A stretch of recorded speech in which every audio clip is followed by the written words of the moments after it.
Okay, well, thank you everyone for joining us for this webinar, the ROI of People Analytics. Please allow me to give a brief introduction to your presenter for the day.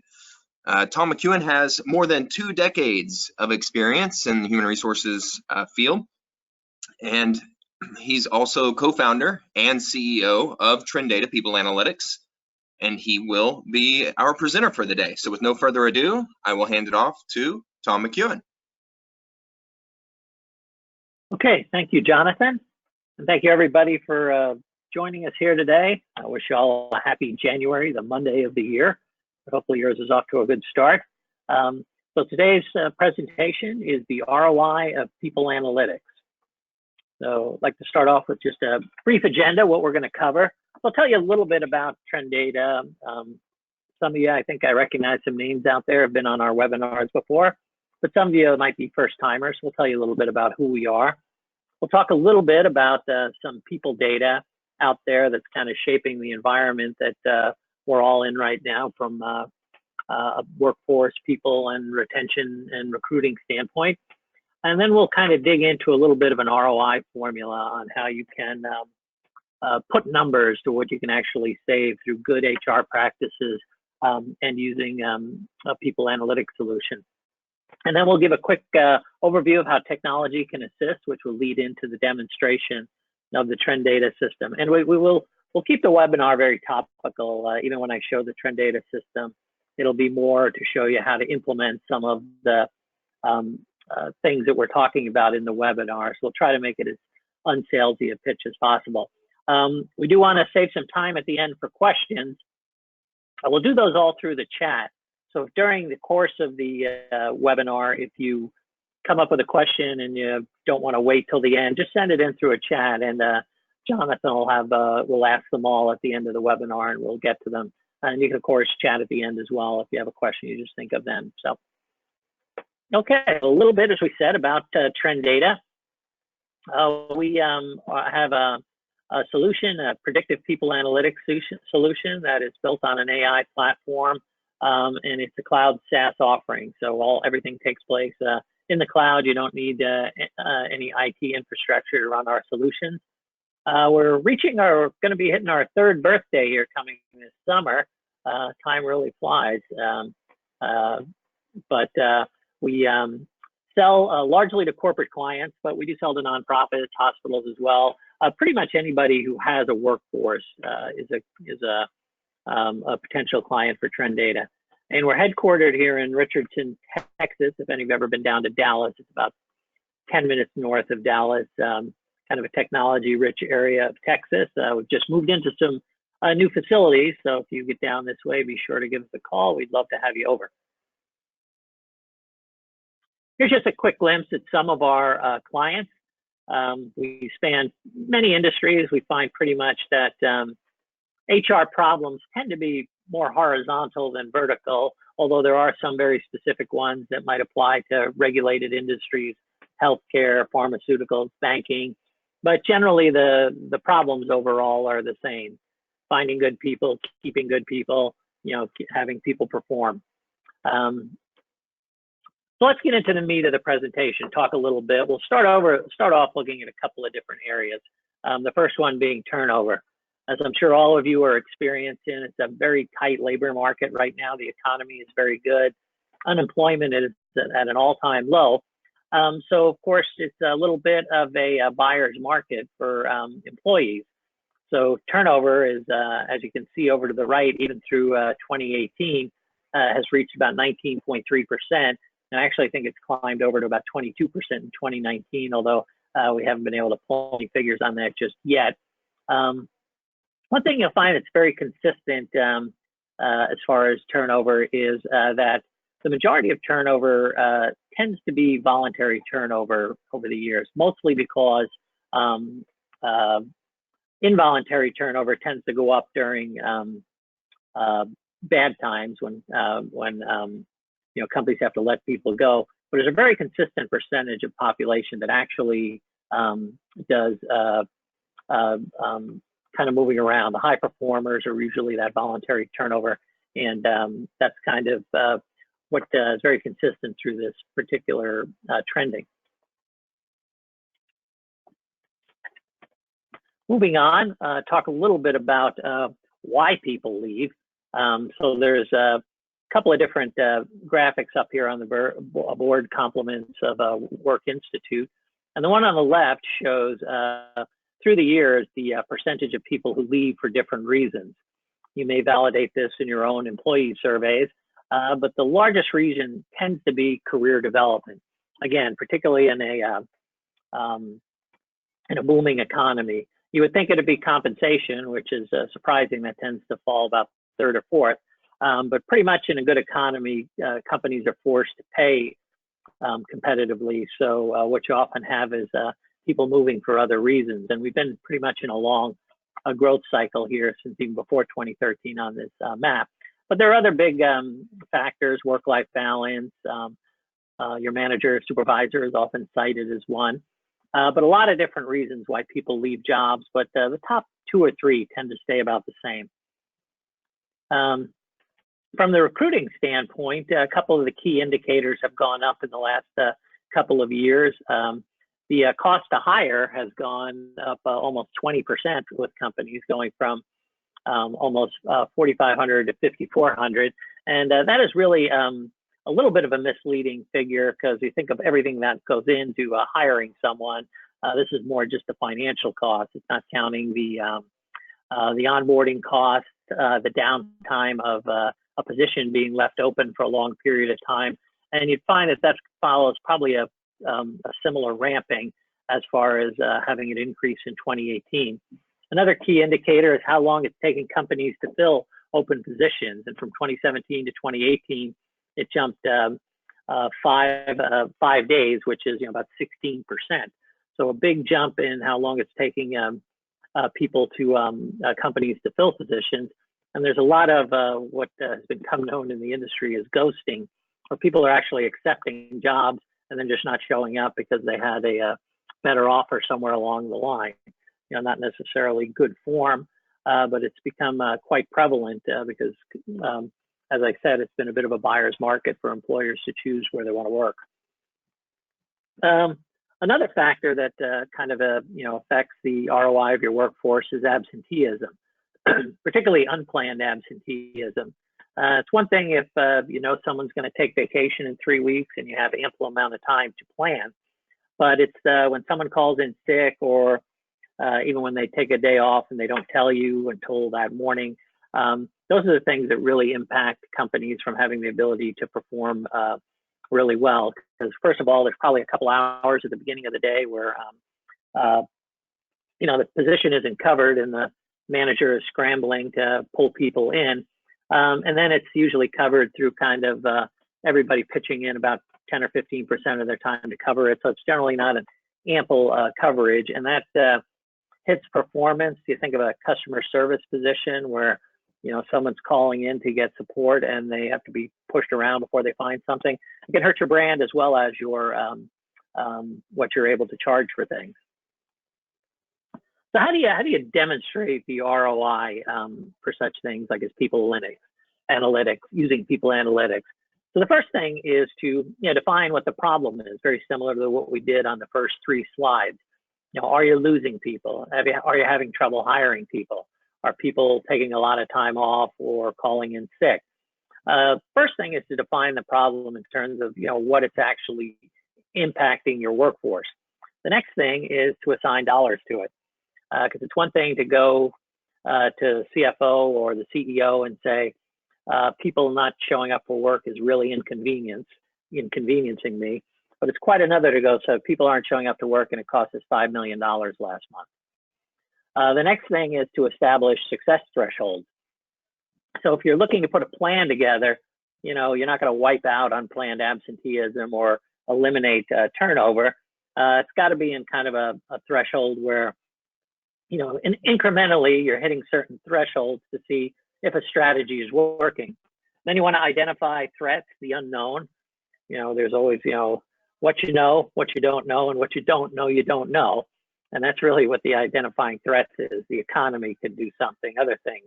So being able to identify those threats And then how do you use technology to address all of them? So really, this is kind of one of our more ancient slides, but it really gives a very basic look at what people analytics, or what people analytics is in general. So the first thing you have is a metric, which is something like turnover. If someone says my company's turnover was 18%, they're generally talking about either this month, this year, whatever it is, the current time period. The way you get to an analytic is you actually trend that over time.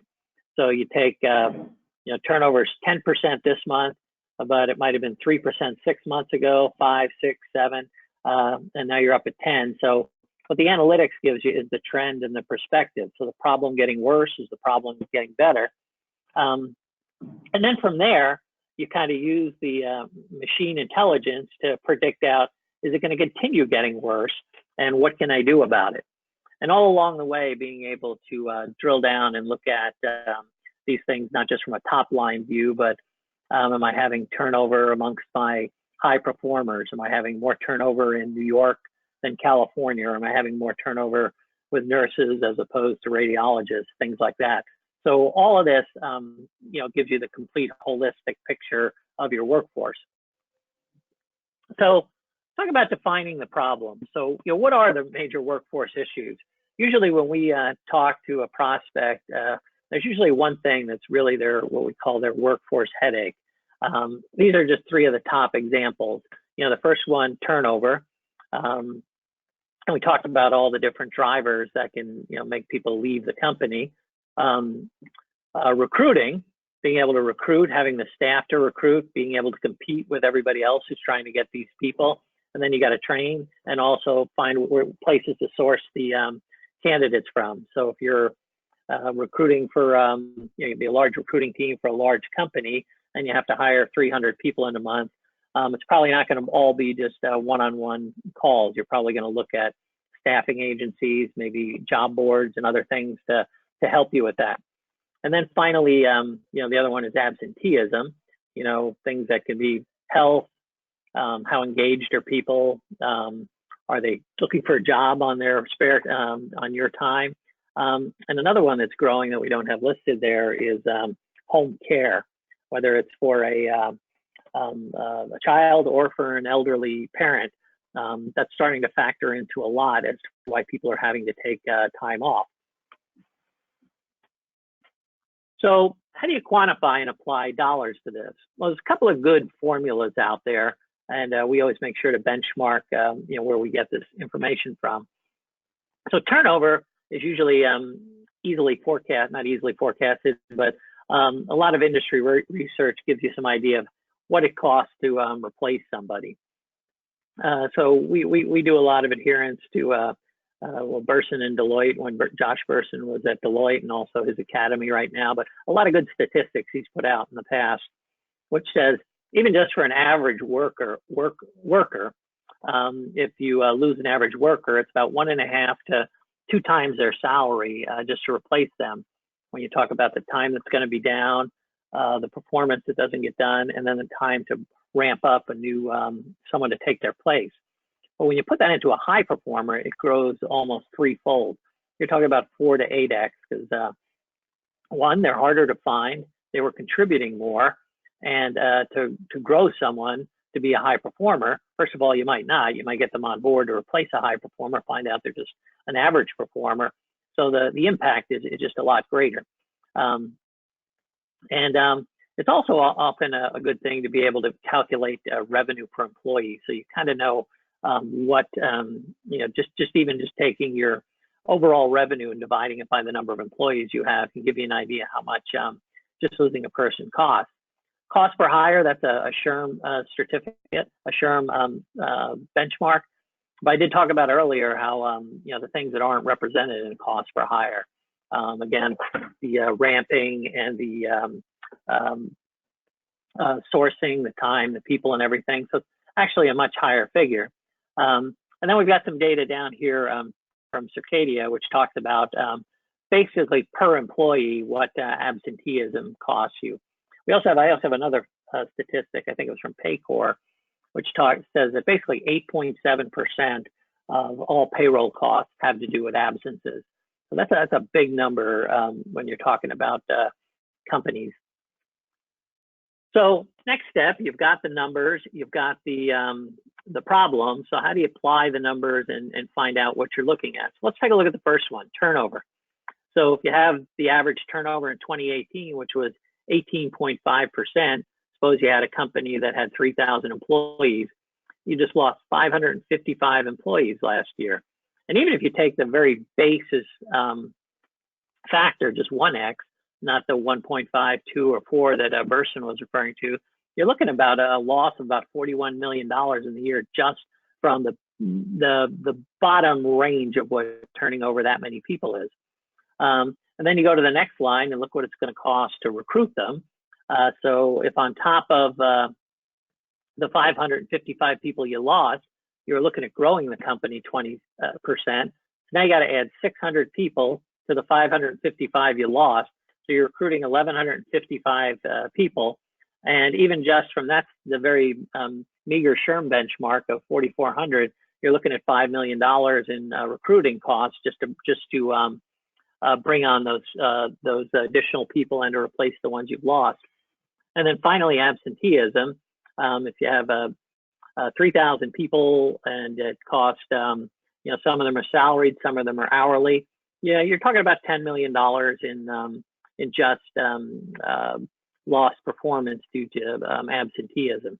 So there's some interesting numbers you can apply to your both to what's happening to your company, but you can also use to justify going out and getting some sort of a solution to help you.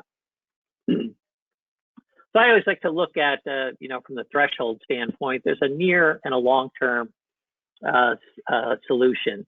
If you're losing 555 people a year, you're not going to put a 5-year plan in place and not judge it for 5 years. Now you want to look at something near term to get you where you need to go, but you want to put something in more systemic that'll curb the problem over the next couple of years. So you might look at, certain things for turnover, compliance, profitability, maybe just offering a retention bonus if turnover is just really out of control. So if you did maybe just a 2% retention bonus to your employees and that same 3,000 person company, you're looking at about $5.5 million as opposed to the $41 million you were looking at turnover. Even if you reduced it by 0.25%, you're getting 2x your return. But just throwing money at the problems, as we'll show when we demonstrate the TrenData problem, is usually not the long-term fix. The long-term fix generally comes to doing things that affect employees, getting them more engaged, providing training, advancement, and turning people into working at your company as a job as opposed to working at your company for a career. And that's what you really want to get at, particularly your high performers. Okay. So as we talked about in establishing thresholds, it's the trended metrics that provide the perspective, in turnover, compensation, trying to figure out what this painting is. I guess it's a perspective. You could look at someone from a different viewpoint and it looks like a young lady, or it might look like an elderly person, but it depends on whether you're looking at the white or looking at the black parts differently. But interesting piece of art there. But you can basically establish thresholds to all of these things, performance, stress, compliance, and get to the point where you can, incrementally affect these things as you move forward. So you can show advancement, not just say it's all going to happen at the very end of the plan, but here's the initial results we've had so far. Now, the external threats, the things, like I say, that you don't know, it looks like Jonathan's a fan of Schoolhouse Rock here. I was too. It was really good. So I remember the bill on Capitol Hill. But a big thing that can affect a company that you don't even know about is legislation. I know in our business, just the introduction of GDPR out of Europe has had to have us invest a lot in improving security and things like that. So just simply by putting certain legislation, and now California has adopted a very similar type plan, and Illinois and Massachusetts are soon to follow. So legislation can come out of nowhere and really cause you to do things. Innovation, of course, you could have the best widget in the world, and then a company down the block comes out with an innovation, and then all of a sudden you have to catch up. So it might not necessarily be financially driven in the near term, but it might be down the road if you don't get the right people in. Demographics, where the population moves, has a big effect on where you're going to recruit and where you build your factories. And then different events and trends. We talk about some examples of in the pharmaceutical industry, if just a particular drug is approved, that could have a big effect on a company and an industry. And once a drug is approved, and after 5 years when generics can be made, that also is an event that could really change things. So, just a couple of things, around, right now we're really at the longest recovery in history. And the indications are usually around manufacturing, which kind of tells you how the economy is going. So it looks like things are still pretty good, but anything that would drive the economy into a recession is something you're going to have to react to as a company, whether it's performance related, workforce related, or just adjustment and innovation. You'll have to adapt to that as well. Okay, let's talk about top technology, how that can actually help you. So a lot of what I showed you is kind of in number form, a little graphics, but a lot of narrative. One thing technology can really help out is allowing you to visualize a lot of this information, being able to see something in a perspective, as we're talking about in the trending, that lets you know what the problem really is. You can drill down on subgroups, as we talked about. So, your problem may not be universal. It might be very acute to a certain area. So being able to see, the problems just in that particular area.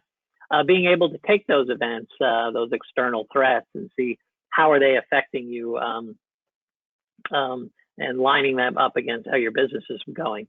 And then also the kind of the most powerful part is the predictive or the modeling capability. So it's one thing to be able to tell you that if you drive another 10 minutes, you're going to go into a wall. It's different to be able to say if you drive another 10 minutes and 8 minutes, you make a left turn, you'll miss the wall. So predictive analytics is one thing, but the predictive modeling really gives you the prescription to help you correct what's coming that might not be so pleasant.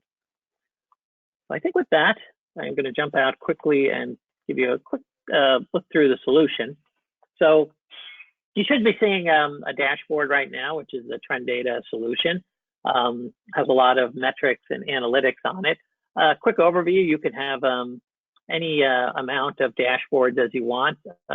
We've got some that are very KPI specific around recruiting, retention, recruiting, engagement, absenteeism as they pertain to this particular webinar. But you could also have them user specific if you wanted one for just HR to look at, or maybe your line managers, which might not be as elaborate, or maybe something very specific for your executives that might center around things an executive might be more interested in, such as high-level numbers, compensation, and hires and terminations and such. But let's stick on the retention one, and we'll kind of walk through this and show you a little value. So what you're looking at here is a company that's about 1,000 employees that has a revenue per employee of almost $300,000. But as you come down here to the right, you can see the turnover of the last 12 months has been steadily moving higher to a point where it's about 5.6%. And this is not trailing 12 turnover. This is just in that particular month. So essentially, if you had 5.6% turnover and you wanted to look at that maybe over the point of a year, you'd be able to see, let's see if that's the previous year, you'd be able to see it aggregated to a point where it's, let's see if I have one here. It would show you the aggregated turnover to where you had 70% turnover, because it'd be that the December times 12. But the big thing is you've got a problem going forward. How do you address it? Well, the first thing you would do is kind of drill down on that analytic and get an idea of how acute the problem is. First off, you can look at it in values or percentages.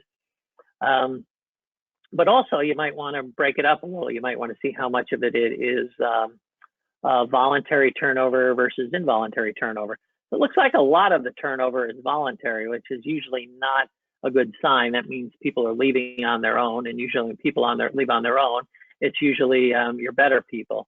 So we can actually break it down by high performer and low performer, and that actually validates what we're talking about. You can see this blue line of high performers is actually climbing to where it's eclipsed that of non-high performers.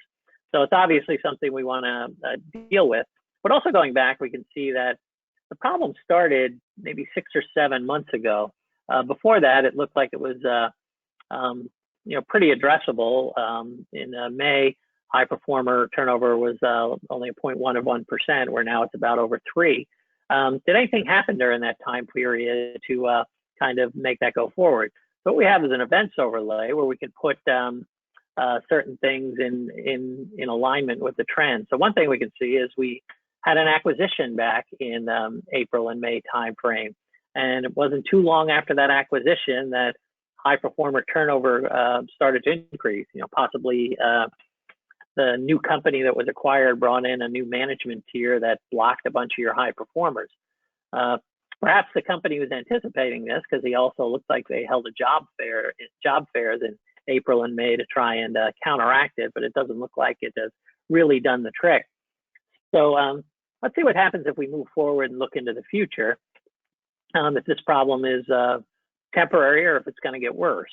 So we click on the predictive model, and what it shows is that turnover is going to continue to climb, and it's actually peaking right now between December and January, and is starting to come back down a little, but very little, you can see. So it looks like most of your high performers are going to be out the door in that 4 to 5 month time period, but you're still going to have a number of people leaving. So what can you do to address that? So if I go down below here, you can see right now I'm looking at a list of everybody in the current view. But if I go to my summary tab, it's going to summarize all these and give me some high level statistics such as average salaries, breaks the turnover down. And if I go to the modeling, it's going to see what will happen if I change a few of these metrics. Now, it'd be nice to have a guide to tell me, which one might have more effect. And if you go over here and you click out to the right, you'll open our predictive panel, which tells you what are the things our AI machine learning platform is telling you are going to be the biggest drivers. Now, first one we were thinking about, salary, that should be able to move people. But according to this, it's saying salary has a low or a very limited effect. Well, let's test that out. So if I go over here, I'm looking at the average salary in the company is about $143,000 a year. What if I gave everybody in this 1,000-person company a $5,000 raise? So I'm going to invest $5 million here to see if that'll address turnover. So I turn that to $148,000, and I got a reduction of about 0.2% in the overall turnover in January, and then it flips back up and kind of does the similar trajectory going back. So I spent a lot of money there and didn't really get a big return. Fortunately, this is a model. I can undo it and see what other solutions are at my disposal. Now, the second factor that the panel says, it says remote employee, letting people that work remotely has a medium effect, and it qualifies that by saying it's kind of equal on all populations. So let's test that out. So let's look at our performers, our high performers and our low performers, and we can see that it's kind of leveling out here as far as high performer and low performer. Looks like the company has a pretty good work from home policy. About 35% of the people work from home. The reason it has this guidance in the model is you might be in an industry, trucking or something, where you can't let people work from home. So that might be the max you can do. But let's see what would happen if I did, for example, increase that to say 45% people work from home.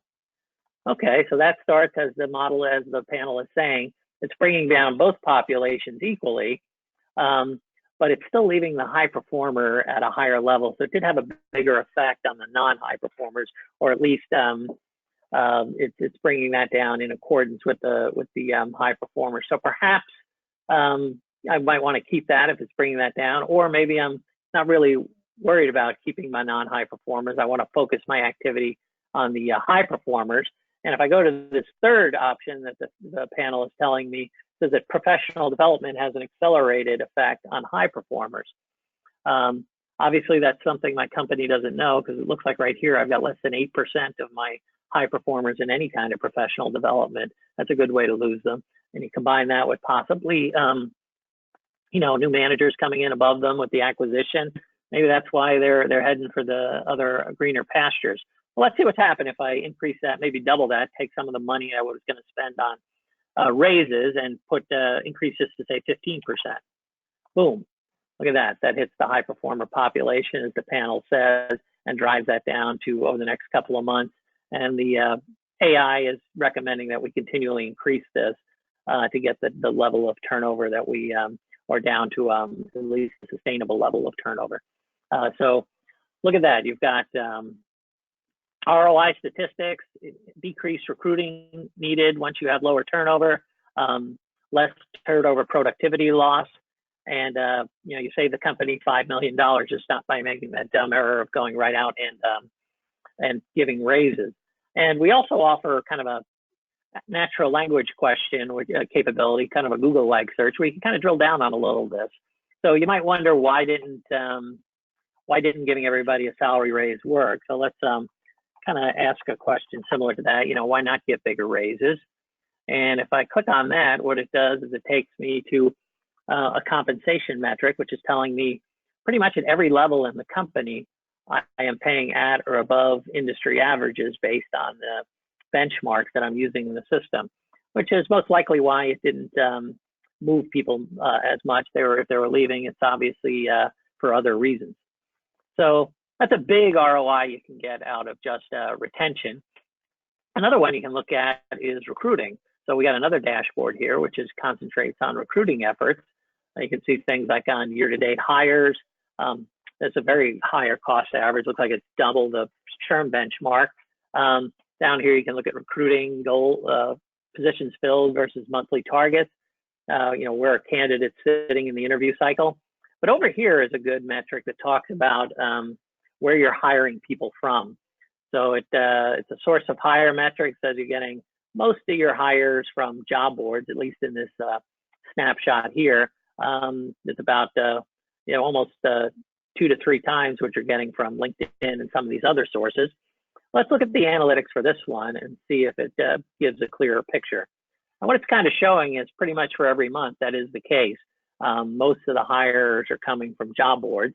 And even if I go back a few years, look at it from 2016 to 2019, it looks like your job boards historically, maybe a little bit more on LinkedIn from 2018, but 2019, it was almost 2-to-1 job boards. So that's where I'm getting most of my hires from. But here's where the filtering and the drill down comes in. So what if I want to see not where I'm getting most of my hires from, but where I'm getting my high performers from? So if one way of establishing that is what are people getting on their performance reviews? Suppose I just want to look at where I got people who later scored a 4 or a 5 on their latest performance reviews and see if that changes the picture at all. And it does. So now job boards is actually very low, and it's showing that you're getting most of your high performers by recruiting from LinkedIn. So a smart ROI on that would say spend a little more money on LinkedIn if you want to get high performers as opposed to what you're spending on job boards. And again, seeing something from the top line as opposed to filtering and drilling down, you can get a lot closer to what the costs and the breakdowns are. So, so a good factor there.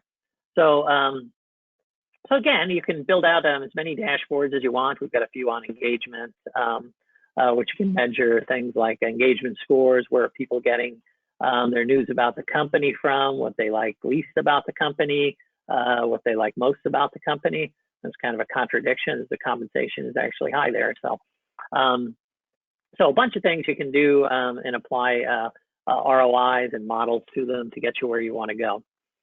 So I'm going to jump back to the presentation here.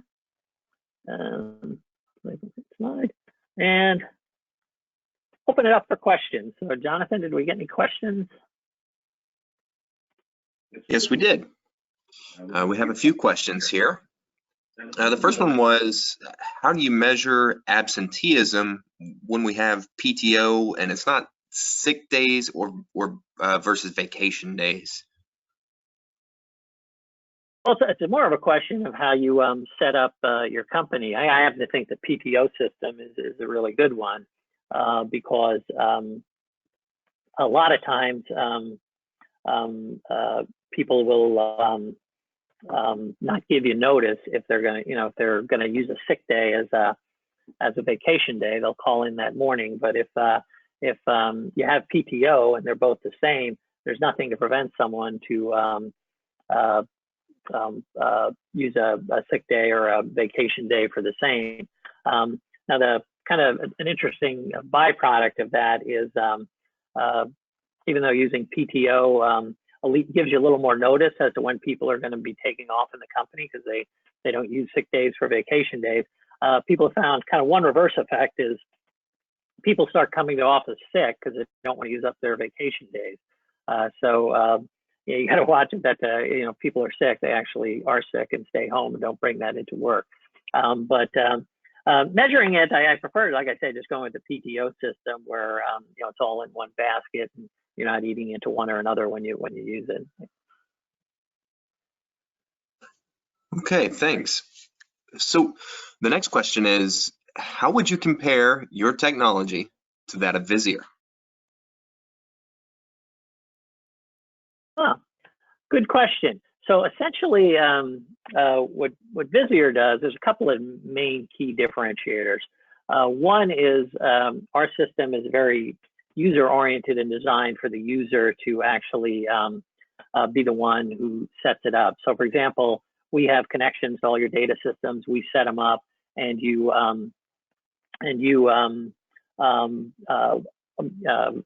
data runs and is automated. Visier actually tells you, give us all the data and we'll put it into the system for you, which on top of being a bit of a security concern, it makes you much more dependent on them, and they charge a lot more for professional services because they have to do that. Whereas we set up these integrations and the data just flows freely and into the system and you don't have to do anything. Also, we can set our system up in a matter of days or shortly weeks where their implementations run 3 to 6 months. Also, the predictive capabilities. I was at a trade show recently. I know when we first started doing TrenData and we had our predictive modeling and our predictive capabilities. Nobody else on the market have it. I saw that Visier did put something into that capability, but not nearly as robust as what TrenData is providing. That's just a few things. I'd be happy to have a conversation out offline. I don't want to trash a competitor on the webinar. Anything else? Yeah, I appreciate that eloquent answer. So let's, I've got 3 questions here that are very similar. So I'll try to wrap them all into one. It says, what kind of benchmarking services do you offer? And how do you pull our data for all of these KPI metrics and analytics? And then a little add-on to that is something Jen posted to everyone here. It says that we use Workday, which has some, but certainly not all of this functionality. So how do you work with the HRIS of record, other systems, and benchmarking?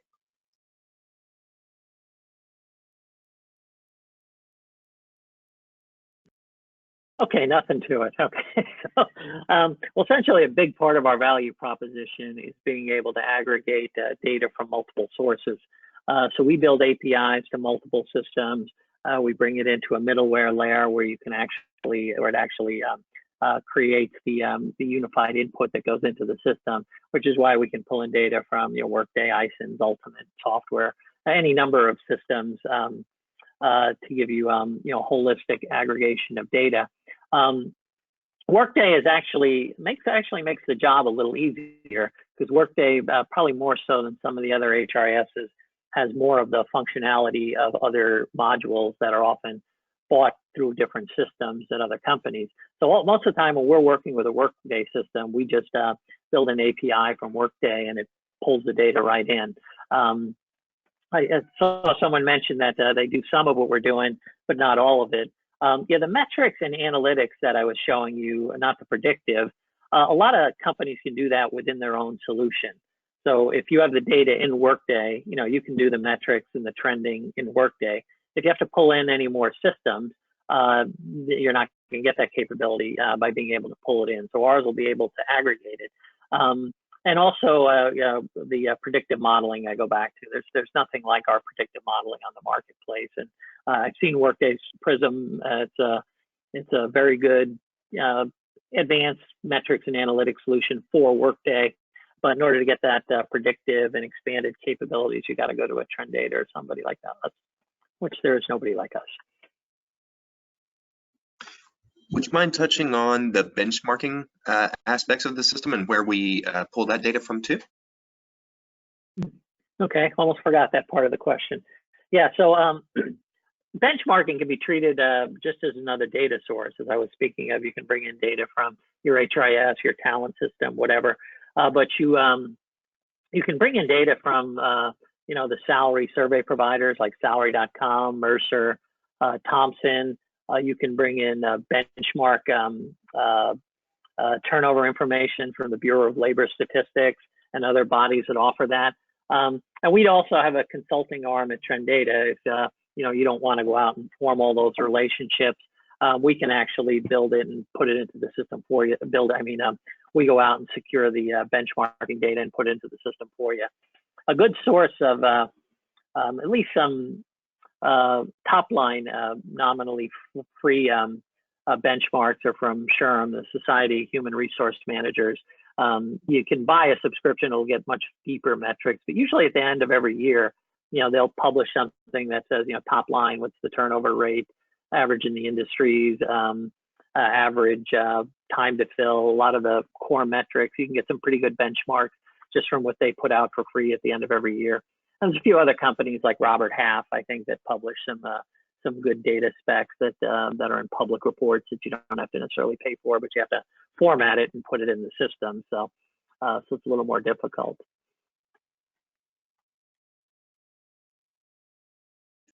Looks like the last question I have here, of course, if there's any more that you have, feel free to put it in the chat and we'll address it. But the last one I have here is, let me make sure I understand it. If I have 3 different systems and the same employee in all 3 of those different systems, can TrenData pull that into a single view? I think that's what they're trying to say. Okay. Yeah, that's basically what our system is designed to do. Now, where the intelligence of our middleware piece comes in is you might have employees in 3 different systems. They might have a different ID in each system. So what you're able to do with our aggregator is you pull it all in and you decide, which one is the overriding ID. So you might have a candidate ID for something coming from, your recruiting system, but that person has progressed into being an employee, but you're still wanting to pull some historical data. You have to decide, maybe or you might have an employee and a candidate ID number. But really the thing is you want to make sure you don't have 2 different employee ID numbers or identifiers for someone in the system. But yeah, the idea is designed for you to get, a piece of your, some of your information, your demographic information is usually in your HRIS system. Your performance, career, succession might be in a talent management system. And your how you came to the company and cost of hire and all that might be in a recruiting system. And it's you want to have all that together with one holistic view, and that's a big part of our value proposition is that we can bring all that data into one format onto our single platform and give you a holistic, rich, advanced, and predictive analytics. That's fantastic. And that looks like the end of the questions. And if you have any more, feel free to still put it in the chat box or reach out to us individually, and I'll pass it back to Tom. Okay. Well, thanks for a good back and forth. Those are some really good questions. As Jonathan said, if you want to reach out to us afterwards, you can either email me directly. I put my email on there. If you want to follow me at my Twitter, Tom McKeown. I also have a website where I put a lot of my blogs. They also go up on the TrenData site. And if you want to send some questions to TrenData, send them to marketing at TrenData Inc. Also follow us at TrenData Inc. And visit our website at TrenData.com. And if you go to TrenData.com, I think under the resources panel, you can see all of our historical webinars and this one in a couple of days recorded, so you can don't have to wait for the next one to hear anything. You can go back and play one of our recorded ones, and also see all our white papers, blogs, and press and articles and stuff like that. So thanks to everybody for joining us. I really enjoyed it. It was a great session. We also got a list of some of our partners down there if you want to buy TrenData and look at someone in the HRIS, the talent management, or vendor management areas. We partner with a lot of companies that we can either refer you to or look at us as part of a bundled solution. So that being it, thanks, Jonathan, for your assistance today, and thank you all for joining us, and I hope to speak with you again.